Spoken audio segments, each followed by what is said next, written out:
igihumbi magana ane mirongo itanu na gatatu nibwo habaye igwa cyangwa se irangira ry'ubwami bw'Ababizantine cyangwa se Constantinople.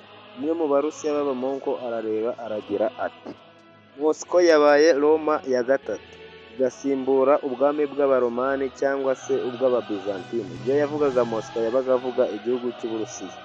Roma ya gatatu iramurika nk'izuba binyuze mu isanzure. Roma ebyiri zaraguye, yavugaga Abaromani n'Ababizantine. Naho Roma ya gatatu iri guhaguruka, naho Roma ya kane yo ntizigera ibaho. Ubu Burusiya bwatigishije isi si Putin nk'umuyobozi ubuyoboye ukomeye gusa, kuko bwagiye bugira n'abandi bayobozi benshi bakomeye bagiye ibihangange ku isi, barimo Peter the Great, Catherine the Great, Lenin, Joseph Stalin ndetse na Nikita Khrushchev.